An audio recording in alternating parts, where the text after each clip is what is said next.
Hello everyone, welcome to my channel. आज अपन बात करेंगे class 10 science board exam paper की। जो अपन ने यहाँ पे एक पूरा पेपर मॉडल पेपर जैसे तैयार किया गया है और उसमें पूरे जो भी पूरा कंप्लीट सिलेबस है उसको कवर किया गया है।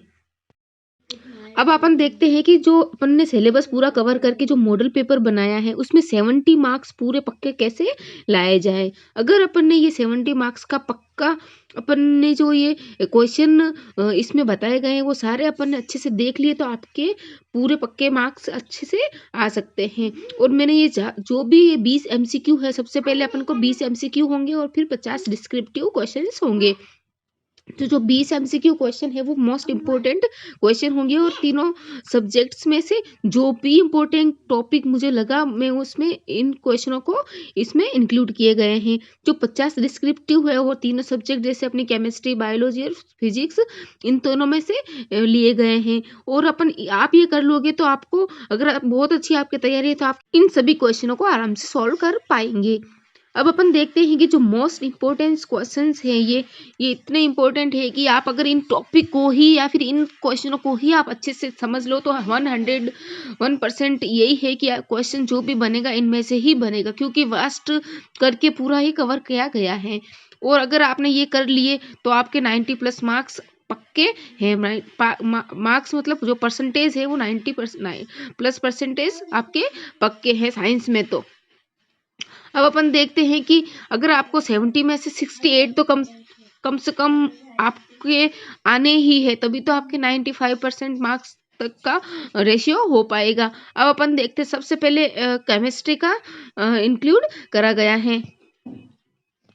अब अपन देखते हैं कि जो आपकी 29 फरवरी को एग्जाम होगा उसमें आपको ये डेफिनेटली ये पेपर और ये क्वेश्चंस या फिर इनसे रिलेटेड क्वेश्चंस या फिर इन टॉपिक के आसपास के जो टॉपिक होते हैं उनसे क्वेश्चन आपको जरूर मिलने वाले हैं, क्योंकि ये जो पेपर बनाया गया है पूरे को पुराने क्वेश्चन पेपर को एनालिसिस करने के बाद ही बनाया गया है। तो अपन पहला क्वेश्चन देखते हैं कि ये जो रिएक्शन है वो किस प्रकार की रिएक्शन है। अब अपने को पता रहना चाहिए कौन सा चैप्टर रासायनिक अभिक्रिया और समीकरण वाला चैप्टर है, उसमें से ये क्वेश्चन लिया गया है। अब अपन को देखने हैं कि क्या कौन सा है, क्या बन रहा है।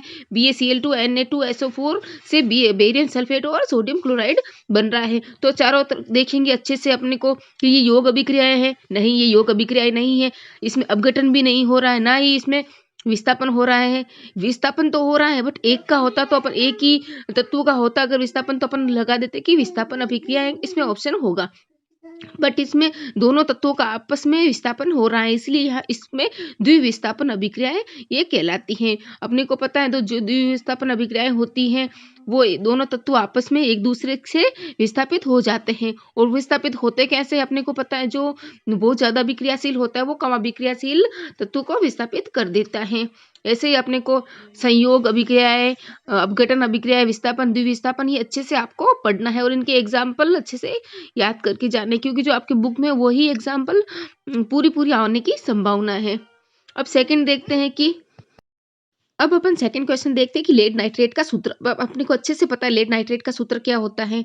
जो Pb और ब्रैकेट में NO3 और ब्रैकेट बंद और 2 ये लेड नाइट्रेट का होता है, क्योंकि Pb+2 होता है लेड का +2 और इसका माइनस सिंगल होता है, तो एक दूसरे से एक्सचेंज होके ये सूत्र बन जाएगा। अब देख लो 4 लवण दिए गए हैं और ये लवण जो है वो कौन कौन से एलिमेंट से बने होते हैं आपको देखना है। और ये अम्लीय है, ये क्षारीय है। अब अम्लीय लवण कौन बनाते हैं, क्षारीय लवण कौन बनाते हैं, अब आपको ये पता करना है। जो NaHSO4 जो होता है वो अम्लीय लवण होता है। अब नेक्स्ट क्वेश्चन देखते हैं कि अपन ये इसमें ये अम्लीयता और क्षारीयता जो पीएच स्केल होती है उसके ऊपर ये आया गया है। तो पीएच स्केल जो है आपको अच्छे से याद करनी है कि हाइड्रोजन आयन की सांद्रता बढ़ती है किधर घटती है, वो अपने को याद करना अच्छे से। अब देखते हैं कि शुद्ध जल का पीएच मान कितना होता है। अब अपने को पता है शुद्ध जल का मान, शुद्ध जल जो होता है वो उदासीन होता है। तो 1 होगा क्या, नहीं होगा। जो 7 होता है वही उदासीन की स्केल पे सबसे बीच में रहता है। तो शुद्ध जल का पीएच होगा ये 7। 14 होगा वो सबसे ज्यादा क्षारीय होगा, जो 0 होगा वो सबसे ज्यादा अम्लीय होगा। आपको वो पीएच स्केल ना अच्छे से देख के जानी है, किधर जाते हैं तो OH आयनों की सांद्रता बढ़ती है, किधर H आयनों की सांद्रता बढ़ती है, किधर अम्लीयता बढ़ती है, किधर क्षारीयता बढ़ती है। ये छोटे-छोटे टॉपिक आपको देख के जानने हैं। फिफ्थ क्वेश्चन है कि धावन सोडा का सूत्र। अब आप देखो धावन सोडे का सूत्र NaCO3 तो है ये अपने सोडियम बाइकार्बोनेट होता है खाने का सोडा, और NH4Cl अमोनियम क्लोराइड, NaCl नमक होता है, और जो Na2CO3 10 जो H2O है ये क्रिस्टलन जल इसको कहा जाता है। सिक्स क्वेश्चन है कि जल को जीवाणु रहित बनाने के लिए कौन सा उपयोगी पदार्थ होता है। ये क्वेश्चन मैंने कम्युनिटी में भी डाला था कि जल को जीवाणु रहित बनाने के लिए कौन सा अपन यूज लेंगे, तो मैंने विरंजक चूर्ण बताया था। जो विरंजक चूर्ण होता है, ब्लीचिंग पाउडर होता है, CaOCl2 वो ही जल को जीवाणु रहित करने में काम आता है। फिटकड़ी अपने को पता है, फिटकड़ी भी आता है, पर जो सबसे उपयोगी काम लिया जाता है वो विरंजक चूर्ण होता है। बेकिंग सोडा खाने में यूज लिया जाता है, धावन सोडा आपको पता है। क्वेश्चन है कि निम्नलिखित में से कौन सी धातु ठंडे जल से हाइड्रोजन गैस निकालती है। अब अपने को याद देखना चाहिए कि एक ऐसा पॉइंट लिखा हुआ था अपने ये रासायनिक अभिक्रियाओं और समीकरण वाले चैप्टर में कि एक धातु होती है वो जो ठंडे जल से रिएक्शन करती है, और ठंडे जल से रिएक्शन करती है और हाइड्रोजन गैस इससे निकलती है। तो आपको अच्छे से याद रहना चाहिए कि वो धातु कौन सी है। तो ठंडे जल से रिएक्शन करने वाली धातु होती है। अब कोई भी अपन धातु ले लेते हैं और उस धातु को अपन एक ठंडे पानी वाले बीकर या फिर कुछ टिन रखा हुआ डब्बा उसमें डाल देते हैं तो क्या होता है, जो अंदर से जो रिएक्शन होती है, रिएक्शन से हाइड्रोजन गैस निकलती है। तो अपन को 4 धातुएं दी गई है, उन चारों धातुओं में से कौन सी ऐसी धातु है जो ठंडे जल से रिएक्शन करके हाइड्रोजन गैस निकालती है। अपने को पता है जो सोडियम होती है वही ठंडे जल से रिएक्शन करके हाइड्रोजन गैस निकालती है।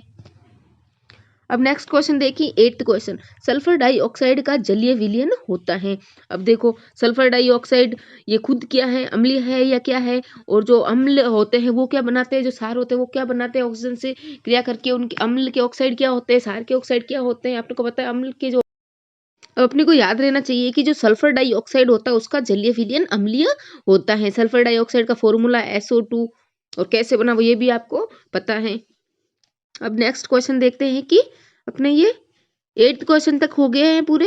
अब देखते हैं कि अपन ना अपना 9th क्वेश्चन। अब है 9th क्वेश्चन की आपको एक नाम दिया गया है, उसका IUPAC नाम आपको बताना है। ये एथिल अल्कोहल का फॉर्मूला भी दिया गया है और इसका IUPAC नाम बताना, और बिल्कुल इजी है। देखो बच्चों ये क्वेश्चन बिल्कुल इजी है। आप ऐसे नेगलेक्ट करोगे ना तो भी आपको पता चल जाएगा। देख जैसे कि हाइड्रोक्सी एथेन ये नहीं हो सकता, और एथेनल नहीं हो सकता। ये दो तो ऐसे ही आपके आंसर्स ये जो है ABCD में से जो अपने MCQ में से ये नेगलेक्ट हो गए। दूसरा और चौथा ऐसे ही नेगलेक्ट हो गया। अब बच्चा 1 और 3 में कंपटीशन 1 और 3 में है कि एक एथेनॉल है एक तो, और एक है एथिल तो एथिल अल्कोहल तो ऑलरेडी लिखा हुआ ही है, वो इसका IUPAC नाम नहीं है, वो रूट नाम है उसका। अब ये एथेनॉल जो होगा उसका IUPAC नाम हो जाएगा। अब देखो इधर तो नाम बता दिया और आपको सूत्र पूछा है, वो भी आप अच्छे से कर सकते हो कि एथेनोइक ओइक मीन्स COOH जिसके पीछे जुड़ा हुआ रहता है वो ही इसका सूत्र होगा। तो HCOOH जो सबसे पहले है वो तो होगा ही नहीं, जो मैथिल अल्कोहल है वो तो होगा ही नहीं। जो फोर्थ है CH3COOH वो एथेनोइक अम्ल का सूत्र रहेगा। ऐसे आप नेगलेक्ट, तो एथेनोइक अम्ल का जो सूत्र होता है CH3COOH होता है, और इसको एसिटिक एसिड भी कहते हैं। अब जो 11th क्वेश्चन है उसमें आपको यौगिक दिया गया है और इसमें कीटोन कौन से जो फॉर्मूला है उसमें कीटोन समूह उपस्थित है। देखो आप अच्छे से याद कर सकते हो अगर आपने ये कार्यात्मक समूह अच्छे से याद किए हैं या फिर अच्छे से समझे हैं, तो इसमें कोई याद करने का वो नहीं है कि रटना पड़ेगा, कुछ भी नहीं। अगर आपने आपने और आपको देखो सूत्र भी दिया गया है जो डबल बॉन्ड से और जुड़ा हुआ और कार्बन से 2 हाइड्रोजन जुड़ने वाले हैं। आप इस सूत्र को देख के भी अच्छे से इसका पता लगा सकते हो इन चारों ऑप्शनों में से। अब अपन देखते हैं कि जो पहला है उसमें कौन सा, उसमें तो ओइक समूह है, COOH ओइक समूह है, वो तो हो नहीं सकता। CH3CHO इसमें एल्डिहाइड समूह है, ये भी नहीं हो सकता। क्यों? क्योंकि ये अपन को कीटोन समूह की पहचान करनी है इस यौगिक के अंदर। इसमें भी COOH ओइक है, इसमें भी नहीं हो सकता है, इसमें भी। और इसमें जो है वो कीटोन समूह साफ साफ दिखा गया कि 2 जो है कार्बन यहाँ पे ऑक्यूपाइड है और डबल ओर से डबल बॉन्ड जुड़ा हुआ है। अब 12th क्वेश्चन है कि प्राकृतिक गैस का प्रमुख अवयव कौन सा है। ये तो अपन को डायरेक्ट याद ही करना है, जो मेथेन होता है वो प्राकृतिक गैस का अवयव होता है। मेथेन को ही आपको प्राकृतिक गैस के रूप में आपको याद करना रहेगा। इसमें मेथेन आपका आंसर रहेगा। 13 सवाल है कि जो विकर्ण संबंध के तत्व हैं वो कौन से रहेंगे। 4 आपको दिए गए, lithium barium, lithium sodium, aluminium silicon और लिथियम मैग्नीशियम। अब जो लिथियम मैग्नीशियम होता है वो विकर्ण संबंध के तत्व कहलाते हैं। विकर्ण संबंध आपको पता चल गया होगा ऐसे टेढ़े सारणी के अंदर। 4th है कि प्रोपेन का रासायनिक सूत्र क्या होगा। अब एथ मेथ प्रोप, प्रोप आपको पता है प्रोप क्या होता है। प्रोप में 3 कार्बन होंगे, मेथ एथ और प्रोप। तो 3 कार्बन वाला कौन सा, अपने एक ही सूत्र है यहाँ पे C3H8, यही एक ही दिख रहा है मुझे तो CH4 C4H, ये तो ब्यूटेन हो गया, मेथ हो गया, एथ हो गया, ब्यूटेन हो गया और ये तीसरा प्रोपेन हो गया। अब है कि प्रोपेनॉल का रासायनिक सूत्र कौन सा होता है। प्रोपेनॉल मतलब कार्बन जो होंगे उसमें संख्या कार्बन की 3 रहेगी। जो सेकेंड नंबर का अपना है वो तो गलत ही हो गया क्योंकि इसमें कार्बन 2 ही है, ये तो बिल्कुल नेगलेक्ट हो जाएगा पहले से ही। आपको ऐसे ही देखना है कि जो हो ही नहीं सकता उसको पहले ही अलग कर दो। अब 3 में होगा कॉम्पिटिशन, तो एथेनॉल बोला गया है, तो नॉल मतलब OH पीछे इसके आया हुआ है। जो अपना C3H7OH है वो प्रोपेनॉल का रासायनिक सूत्र रहेगा। और जो देखो अपने को पता है मेथनॉल एथेनॉल ये तो आते रहते हैं एग्जाम में, बट प्रोपेनॉल थोड़ा सा अलग है और थोड़ा सा अपने को ये सूत्र बना के देखना पड़ता है। और 2024 में ये क्वेश्चन मतलब आ सकता है क्योंकि ये प्रोपेनॉल थोड़ा सा अलग से हो गया है। मेथनॉल एथेनॉल तो पूछे जाते हैं एग्जाम में, तो इसका ये सूत्र आप अच्छे से याद रखना C3H7OH। अब ये हो गया फिजिक्स के, अपन देखते हैं ऑब्जेक्टिव क्वेश्चंस। अब देखते हैं, स्टार्ट करते हैं फिजिक्स के।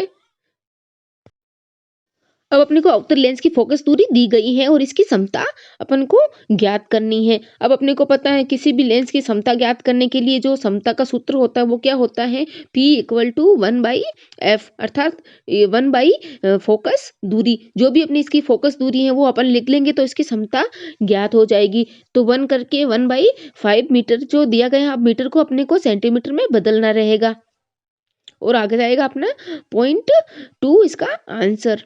और डी लगता है आपको पता है पीछे इसके, तो इसका आंसर रह जाएगा अपने माइनस, अब -0.2D होगा क्योंकि अवतल लेंस की जो फोकस दूरी होती है उसकी समता अगर अपन अवतल लेंस ले तो वो माइनस में आता है। नेक्स्ट देखते हैं कि 17 क्वेश्चन। अब देखते हैं कि उत्तर लेंस की समता 2D दी गई है और आपको फोकस दूरी ज्ञात करनी है। और जो आपको याद रहना चाहिए फोकस दूरी जो होती है हमेशा सेंटीमीटर में ही ली जाती है, तो आपको मीटर दिया गया हो तो आप सेंटीमीटर में पहले इसको कन्वर्ट कर लेना। तो वो ही सूत्र लगेगा, यहाँ D की जगह 2 लिख देंगे और अपनी फोकस दूरी यहाँ पे आ जाएगी, तो आ जाएगी 50 सेंटीमीटर। कांच का अपवर्तनांक अधिकतम होता है। अब देखो हरे लाल बैंगनी किसमें होता है, सबसे ज्यादा अपवर्तनांक बैंगनी रंग के लिए कांच का होता है और लाल रंग के लिए सबसे कम होता है। अब 19th क्वेश्चन है कि अवतल दर्पण के फोकस पर रखी वस्तु का प्रतिबिंब बनता है। अब अपने को दर्पण वाला चैप्टर अच्छे से याद करना है, दर्पण अवतल दर्पण और गोली दर्पण दोनों ही याद करने हैं। अवतल और न्यूमेरिकल थोड़े से ना देख पाओ तो भी कुछ नहीं, बट ऊपर का ही सवाल आएगा, ज्यादा हार्ड इसमें न्यूमेरिकल्स नहीं देते हैं। एक अवतल दर्पण के फोकस पर रखी वस्तु का प्रतिबिंब बनता है। अब बताओ कहाँ बनेगा, अपने को पता है जो अवतल दर्पण होती है उसके फोकस पर अगर कोई वस्तु रखी हुई तो वो अनंत पर उसका प्रतिबिंब बनेगा। 20 है कि स्वस्थ नेत्रों का निकटतम बिंदु अपने को पता है 25 सेंटीमीटर होता है, क्योंकि जो 25 सेंटीमीटर की दूरी पर रख के ही अपन अच्छे से, अगर कोई वस्तु 25 सेंटीमीटर दूरी है तो अपन अच्छे से उसको देख सकते हैं और उसको अच्छे से पढ़ सकते हैं। जब अपन पढ़ाई करते हैं तो भी बुक्स को 25 सेंटीमीटर की दूरी तक के या फिर उसके अंतर्गत ही रखनी चाहिए। अब है कि स्वस्थ नेत्र के लिए दूर बिंदु कौन कौन से दूर बिंदु होता है, और जो अब देखो अपन को निकट बिंदु तो पता चल गया अपना 25 सेंटीमीटर, और अब अपन को ज्ञात करना है दूर बिंदु। दूर बिंदु जो होता है वो अनंत पर होता है, ये अपन को अच्छे से याद रखना है। स्वस्थ नेत्रों का निकट बिंदु तो 25 सेंटीमीटर पर होता है और जो दूर बिंदु होता है वो अनंत पर होता है। अब 22 है कि प्रतिरोध वाले चैप्टर में से आया गया, देखो ये विद्युत वाले में से प्रतिरोध का, प्रतिरोध आर के किसी तार के टुकड़े को 3 बराबर भागों में काट लेते, ठीक है। एक प्रतिरोध है और आर प्रतिरोध है उसका, और एक तार को उसी तार को अपन 3 भागों में काट लिए। इन टुकड़ों को समांतर क्रम में संयोजित कर लेते, बिल्कुल ठीक है, एकदम लाइन वाइज समांतर क्रम में। इस संयोजन के तुल्य प्रतिरोध आर है, तो आर बाई आर डैश का मान क्या होगा? देखो अपन तीनों ऐसे समांतर क्रम में कर लेते हैं। और वो जो अपने को पता रहना चाहिए, जो समांतर क्रम में जो प्रतिरोध का संयोजन कैसा होता है और उसका सूत्र कौन सा होता है। सूत्र तो आपको आता ही होगा, आर बराबर R by R one by R one plus one by R two plus one by R three. अगर जितने प्रतिरोध है उतने अपन one by R one two three करके कर लेंगे। अब नीचे अपन को पता है वो सूत्र लगा के अपन नीचे एलसीएम करके अपन उसका आंसर निकाल देंगे। देखो 1/1 1/1 1/1 ऐसे करके अपन करेंगे तो 3/1 आएगा और आंसर अपना 3 यहाँ पे रहेगा। कमेंट करके बताना कि आपके कितने आंसर आए। अब अपन देखते हैं कि नेक्स्ट क्वेश्चन 23 क्वेश्चन है कि एक बल्ब जो 100 है वो तो वोल्ट की शक्ति है और जो वोल्ट है वो 220 वोल्ट लिखा गया है। अब इसका बल्ब के जो तंतु का उसका प्रतिरोध निकालना है। अब अपने को पता है जो प्रतिरोध का सूत्र होता है इक्वल टू आर बराबर वी स्क्वायर बाई शक्ति, इसका जो 100 वोट है वो अपन लिख देंगे। अब अपन लिख देंगे कि वी स्क्वायर बाई 100 नीचे, तो इसको स्क्वायर कर लिया, 220 का स्क्वायर कर लिया और नीचे 100 अपने आ गया यहाँ पे। तो इसको अपन सोल्व करेंगे पूरा, 0 से 0 कट गए। अब इसका आंसर आ जाएगा अपने 484 ओम। अब आप ये सूत्र है ना, देखो इधर उधर करके ये सूत्र है ना कंफ्यूज करके पूछे जाते हैं, तो आप सूत्र सारे ही याद करके जाना। अब नेक्स्ट है कि 1 किलोवाट घंटा में कितने जूल होते हैं। ये तो अपने को याद रखना ही है, 3.6 इंटू 10 की घात 4 इसके होते हैं।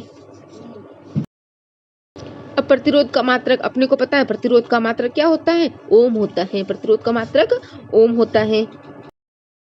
बिजली के बल्ब का तंतु किसका बना हुआ होता है? अब अपने को पता है जो टंगस्टन होता है वो बिजली के बल्ब का तंतु टंगस्टन से बनाया जाता है, क्योंकि इसमें बहुत होता है, ये टेम्परेचर सहन करने की क्षमता इसमें बहुत पाई जाती है। जितना भी गर्म कर लो ये सहन करने की इसमें क्षमता पाई जाती है, इसीलिए टंगस्टन का बनाया जाता है।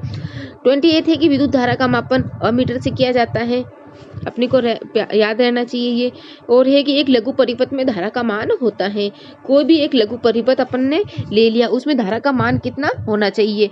एक लघु परिपथ में धारा का मान 0 होना चाहिए, या फिर अधिकतम होना चाहिए, या फिर सदैव स्थिर रहना चाहिए, या फिर न्यूनतम रहना चाहिए। तो एक लघु परिपथ में धारा का मान हमेशा अधिकतम रहना चाहिए और जो प्रतिरोध होता है वो न्यूनतम रहना चाहिए। अब नेक्स्ट क्वेश्चन अपन पढ़ेंगे कि 5 ओम प्रतिरोध तार को 5 बराबर टुकड़ों में काट देते हैं, तो प्रत्येक टुकड़ा कितने ओम का होगा? अब अपने को पता है टोटल 5 है, 5 ओम, ये दोनों सब मिला के हुए हैं, तो 1 + 1 + 1 + 1 करेंगे तो जो 1 होगा वो 1 ओम का होगा। अब फिजिक्स केमिस्ट्री हो गया, अब है बायोलॉजी के महत्वपूर्ण ऑब्जेक्टिव टाइप के क्वेश्चन। अब देखते हैं कि जो विटामिन होते हैं कार्बनिक होते हैं वो कौन से होते हैं, आपको याद रहना चाहिए। कार्बनिक होते हैं और ये कौन कौन से घुलनशील है और कौन कौन से अघुलनशील है, ये आपको अच्छे से याद करना है। मनुष्य में अपने को पता है चतुर्कोष्ठीय हृदय पाया जाता है। जो सीकम होती है वो क्रमिरूपी परिशोषिका का भाग होता है। परिशोषिका मतलब जो अवशेष के रूप में पाया जाता है। कि लार में लाइसोजाइम एंजाइम पाया जाता है, उसको एमाइलेज भी कहते हैं। घेंगा रोग आयोडीन की कमी से होता है और इससे थायरोक्सिन रोग होता है। थायरोक्सिन जो हार्मोन होता है उसकी कमी से थायराइड रोग होता है। थायराइड जो होता है वो रोग थायरोक्सिन हार्मोन की कमी से होता है। अब है कि मस्तिष्क उत्तरदायी होता है। अब अपने को पता रहना चाहिए मस्तिष्क किस किस काम के लिए उत्तरदायी रहता है। हृदय स्पंदन के लिए, कुछ भी सोच विचार, जैसे कुछ दिमाग में चीजें आ गई, कुछ विचार आ गए उनके लिए, या फिर शरीर के संतुलन के लिए, या किसके लिए? तो ऑल ऑफ द अबव, सारे इन सारों कामों को मस्तिष्क करता है। निम्नलिखित में से कौन सा जीन प्रारूप शुद्ध गोल बीजों को प्रकट करता है? शुद्ध गोल बीजों के लिए कौन सा जीन प्रारूप होता है? अपने को पता रहना चाहिए। जो टी है, स्मॉल टी वो तो नहीं है। जो शुद्ध गोल बीज होगी, गोल के लिए अपन कैपिटल आर लेंगे, आर वो भी कैपिटल में, वो ही शुद्ध गोल बीजों को प्रकट करने वाला जीन प्रारूप होता है। अब है कि जैव विकास के सिद्धांत प्रतिपादित करने वाले वैज्ञानिक कौन है। अब मैंने कल आपको बताया था जैव विकास चार्ल्स डार्विन ने करा था।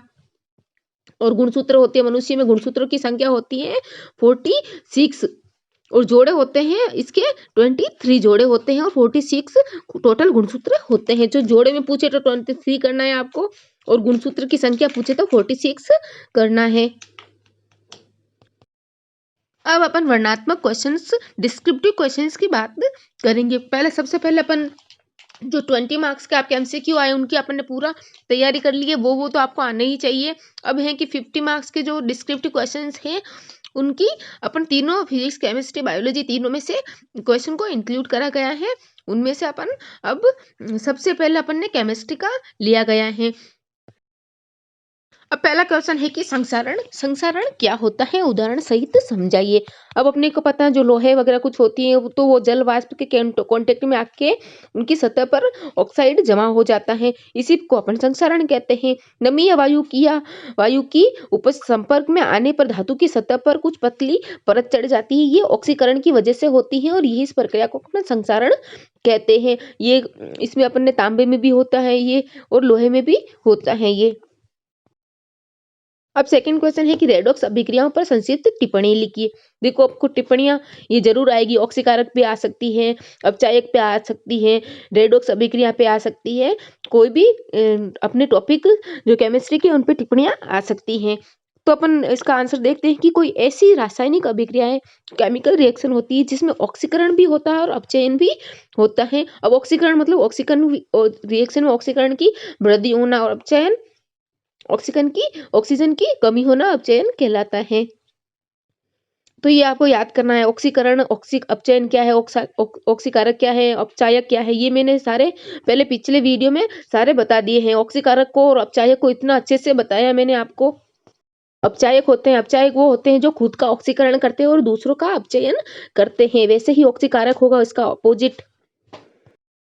देखो आपको एग्जाम्पल देख के भी बताना पड़ेगा कि ये रेडॉक्स अभिक्रिया का एग्जाम्पल है। यहाँ कॉपर ऑक्साइड और हाइड्रोजन मिलके कॉपर और H2O बना रहे हैं, तो किसका अपचयन हो रहा है, किसका ऑक्सीकरण हो रहा है। ऑक्सीकरण को अपन उपचयन भी लिखते हैं, तो आपको अच्छे से बताना पड़ेगा कि इसमें ओ कॉपर ऑक्साइड में ओ अलग हो गया तो कॉपर ही रह गया और ओनली धातु ही रह गई, तो यहाँ पे ऑक्सीजन का हटना अपचयन कहलाता है। और हाइड्रोजन जिसमें ऑक्सीजन नहीं था और ऑक्सीजन जुड़ गया, इसलिए यहाँ पे ऑक्सीकरण इसका हाइड्रोजन का तो ऑक्सीकरण हुआ है और कॉपर ऑक्साइड का अपचयन हुआ है किसमें, कॉपर धातु में। ऑक्सीकरण वाला और अपचयन वाला ये रेडॉक्स रिएक्शन का जो क्वेश्चन है वो हर साल आता है और आप अच्छे से याद करके जाना। ऐसे भी पूछ लेते कौन सा अपचायक है, ऐसे भी पूछ लेते कौन सा ऑक्सीकारक है, तो आप अच्छे से इस टॉपिक को कंप्लीट करके जाना। थर्ड है कि वियोजन अभिक्रिया आपको पता है, कोई भी एक बड़ा तत्व होगा वो एक छोटे छोटे उत्पादों में बढ़ जाता है, वह अभिक्रिया जिसमें एक अभिक्रिया वियोजित होकर दो या दो से अधिक उत्पाद बनाती है। जो अभिकारक होते हैं वो उत्पाद 2 या 3 उत्पाद में बदल जाते हैं, इसको वियोजन अभिक्रियाएं कहते हैं। अब इसका भी आपको एग्जाम्पल देके बताना पड़ेगा। अब देखो जो AgCl है वो सूर्य के प्रकाश में वियोजित हो जाता है, Ag धातु में और इसमें Cl2 में, यहाँ पे करेक्शन है, C लिखा हुआ है, Cl2 यहाँ पे होगा। अब देखो टू कैसे लगा हुआ आपको पता रहना चाहिए। टू जो Cl2 है, 2 लगा हुआ C के आगे, तो इसको क्लोरीन को भी C करने के लिए यहाँ AgCl के आगे 2 लगाएंगे, तो और Ag को फिर अपन बैलेंस करने के लिए यहाँ 2Ag कर देंगे और ये प्रकाश की उपस्थिति में वियोजित होता है।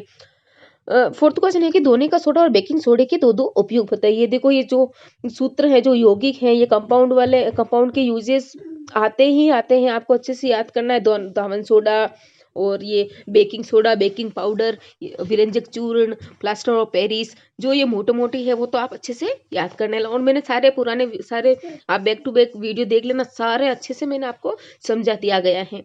अब तो ये तो मॉडल पेपर है, तो धोने का सोडे का क्या है अपने को पता है, सोडियम कार्बोनेट इसको बोलते हैं, Na2CO3 इसका फॉर्मूला होता है, धोने के लिए काम लिया जाता है और आग बुझाने के लिए भी इसका यूज लिया जाता है। और क्या लिया जाता है एक आग बुझाने के लिए, आप मुझे कमेंट में बताना।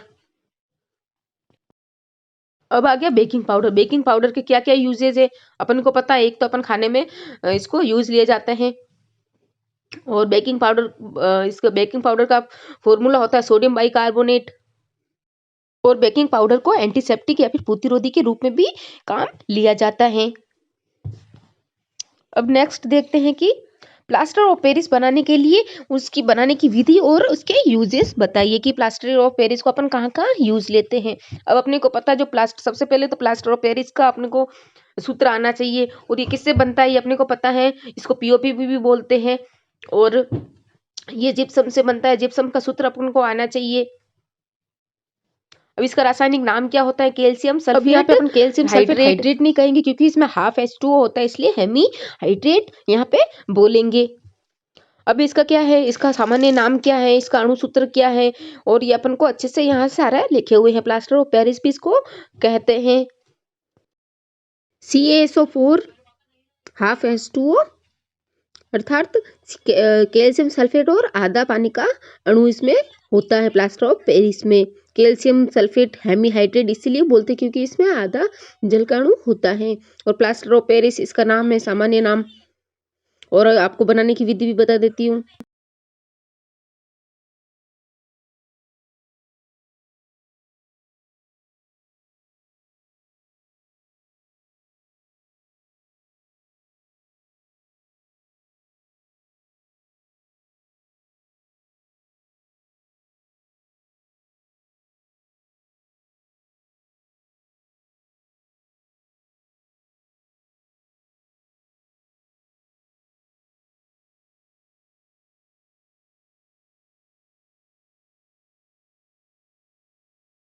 ये प्लास्टर ऑफ पेरिस बनाने की विधि भी आती है कि कैसे बनती है ये, क्योंकि ये बहुत ही ईजी और बहुत ज़्यादा एग्जाम में ये पूछी जाती है क्योंकि ये जिप्सम से बनाई जाती है। और जिप्सम का क्या फॉर्मूला? वही CaSO4 2H2O।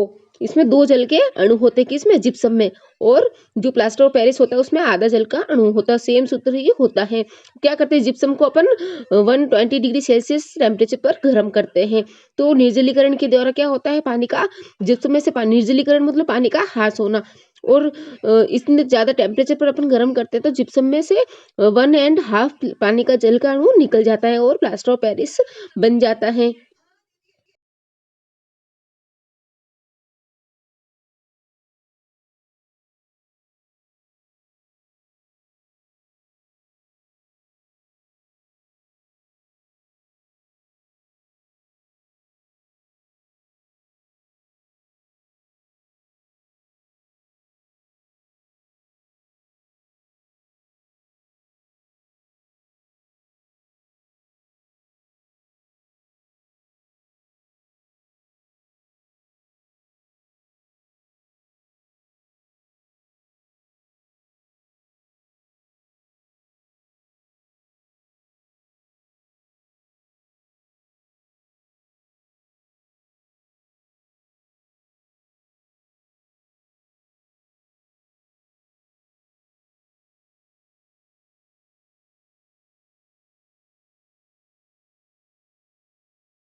Calcium sulphate 2H2O, दो जल के अणु और कैल्शियम सल्फेट। ये जिप्सम का फॉर्मूला ये बहुत इंपॉर्टेंट है। देखो जो कैल्शियम होता है वहाँ पे लोग कॉपर सल्फेट कर देते हैं, अर्थात CaSO4 होता है असली सूत्र तो पर CuSO4 कर देते हैं। ऐसा कंफ्यूजन करने के लिए तो आप अच्छे से याद करना है कैल्शियम होता है, कैल्शियम सल्फेट इसका फॉर्मूला होता है।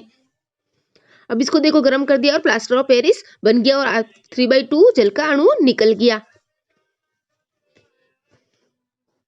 अब देखते हैं नेक्स्ट इनके उपयोग क्या क्या होते हैं। अपने को पता है जो टूटी हुई हड्डियों को जोड़ने के लिए प्लास्टर ऑफ पेरिस यूज लिया जाता है। जो ऊपर का वो टूटी हुई हड्डियों को जोड़ने के लिए जो ऊपर का कवर बनाया जाता है वो इसी का बनाया जाता है।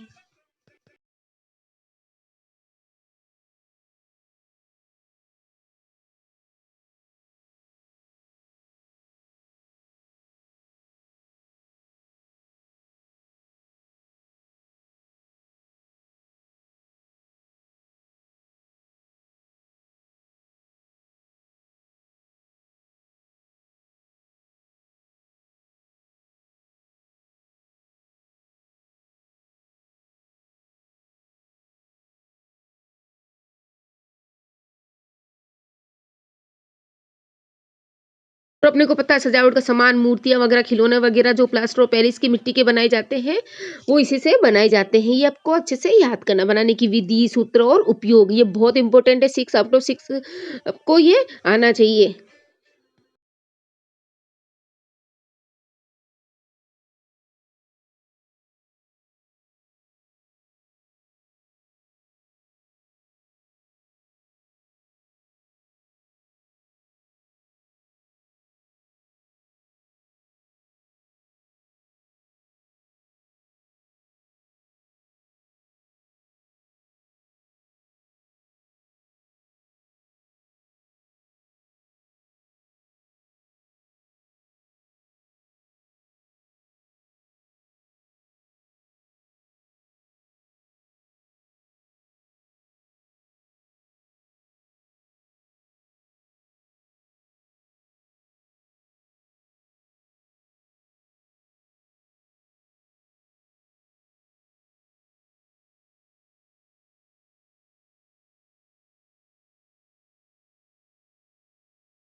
अब बड़े वाले क्वेश्चंस देखते हैं बायोलॉजी के।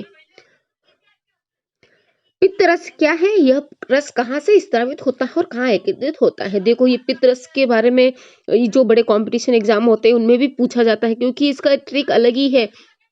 जो पितरस होता है वो अग्नाशय में पाया जाता है। ये प्रमुख रूप से भोजन को क्षारीय बनाकर उससे सड़ने से बचाता है।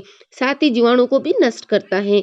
ये रस यकृत में जाकर स्रावित होता है, अर्थात ये जो रस होता है वो यकृत में स्रावित होता है।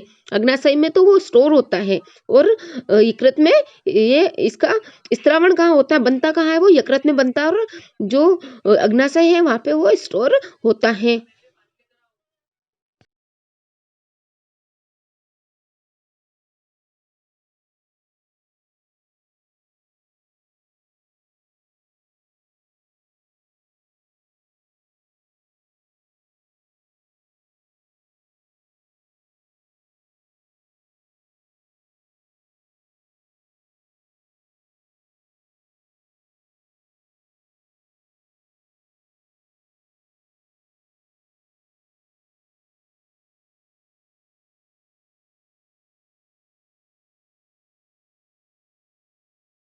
स्वपोषी पोषण से आप क्या समझते हैं और प्रकाश संश्लेषण में इसकी क्या भूमिका रहती है, वो आपने को बता। स्वपोषी अपने को पता, जो अपना भोजन खुद संश्लेषित करते हैं वो स्वपोषी कहलाते हैं। जो जीवधारी अपना भोजन स्वयं बनाते हैं स्वपोषी कहलाते हैं। जैसे कि हरे पे जो हरे पेड़ पौधे अपने आसपास पाए जाते हैं वो सारे स्वपोषी होते हैं, क्योंकि वो प्रकाश संश्लेषण के प्रोसेस से खुद ही अपना ग्लूकोज कार्बोहाइड्रेट बनाते हैं ग्लूकोज के फॉर्म में।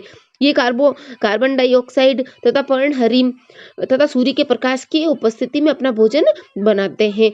ऐसे पोषण को ही स्वपोषी कहते हैं।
यह क्रिया प्रकाश व अपने क्लोरोफिल की सहायता से ही होती है, जिसे प्रकाश संश्लेषण कहते हैं। देखो 6 कार्बन डाइऑक्साइड के अणु हैं और 12 जल के अणु मिलके ग्लूकोज और कार्बन डाइऑक्साइड और H2O रिलीज होता है।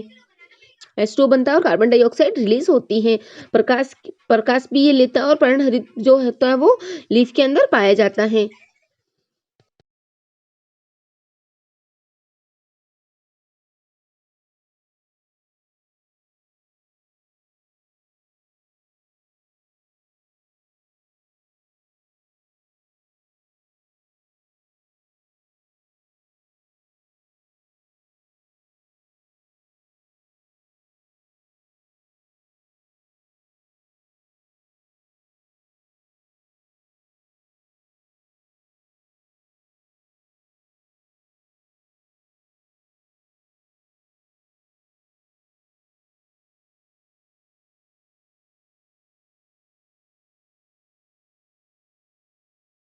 अब महत्वपूर्ण क्वेश्चन है फिजिक्स के, जो अपन देखते हैं। किसी चालक तार का प्रतिरोध किन किन कारकों पर निर्भर करता है? ये प्रतिरोध वाला एग्जाम में क्वेश्चन आता ही आता है पक्का। आप अगर 2 नंबर का या फिर 4 नंबर का बड़ा क्वेश्चन इसका आने की पूरी पूरी संभावना है इस साल में।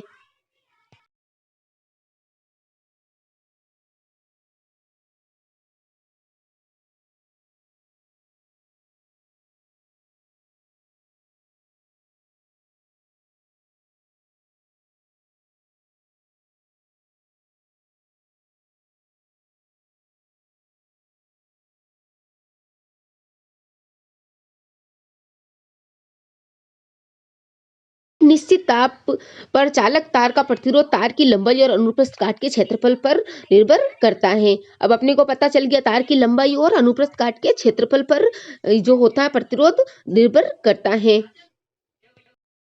किसी चालक तार का प्रतिरोध उसकी लंबाई के समानुपाती होता है। देखो R समानुपाती L, अर्थात वो तार का लंबाई, और वो R डिनोट करते हैं अपन प्रतिरोध से। और है कि ये क्षेत्रफल के ये व्युत्क्रमानुपाती होता है, अर्थात जो प्रतिरोध जितना क्षेत्रफल बढ़ेगा प्रतिरोध उतना ही कम होगा, और जितना क्षेत्रफल कम होगा प्रतिरोध उतना ही अधिक होगा। किसका? तार का। कोई भी तार है जिसका उसका क्षेत्रफल अगर अधिक है तो उसको प्रतिरोध कम उत्पन्न होगा, और अगर कोई तार जिसका क्षेत्रफल कम है तो उसका प्रतिरोध ज्यादा होगा। ये क्यों? क्योंकि ये व्युत्क्रमानुपाती है, ये अपोजिट कार्य करते हैं।